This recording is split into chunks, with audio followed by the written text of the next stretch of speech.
Okay, Kobus, you explained what the coach needs, looking at himself. But, if we look at players, the brain is divided into 4 quadrants with 2 dimensions in each quadrant. Now you've got the left brain and the right brain. Please start with the left brain, as you call it, L1. Now, the L1 is the top left quadrant of the brain, and the 2 dimensions there are the realist and the analyst. So what you see in a realist and an analyst are people with preferences like to be realistic, goal-driven, focused, to dig deeper into things, to get to the bottom of it, and immovable, sometimes more aggressive than the other quadrants.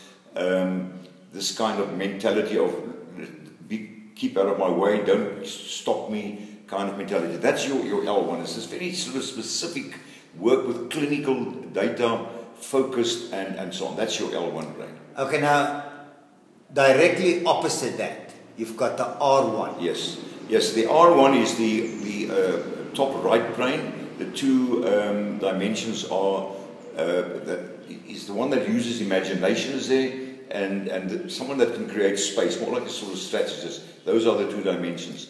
Those are normally the people that you don't prescribe. They want to do their own thing, kind of thing.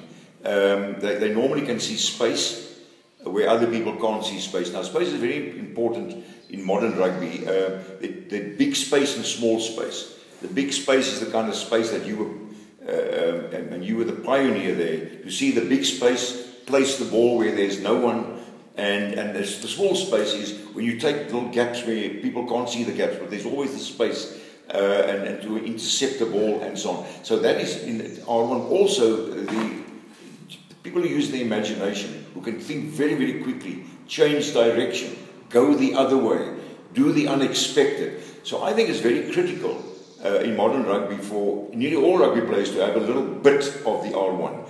There are certain players like the Fly and so on that they need that, but all the players need a little bit of the R1 in modern rugby. Okay, and then if we move back to the left side of the brain, the L2? The L2 brain, it's very much, one can describe it as the process part of the brain.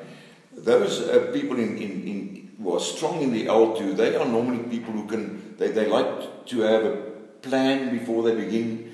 They are the organizers in a team. They are very often disciplined. They don't like to go outside the boundaries of the game. They're often also the people that kind of anchor the team in a certain kind of way. They often, people in the L2 don't like change too much.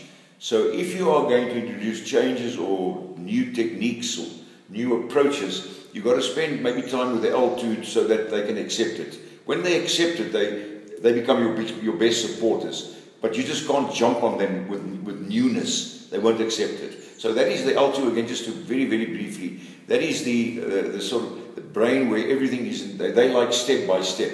When they are coached, they like step 1, step 2, step 3, step 4, and they like the execution to be step 1, step 2. So if you move out of that, then often they've got problems. Okay, and the last one, R2? R2 is the bottom right, a very, very important one, because that is the more people side of the brain. And those 2 dimensions there has got to do with your communication and your interaction with other players, and also motivation.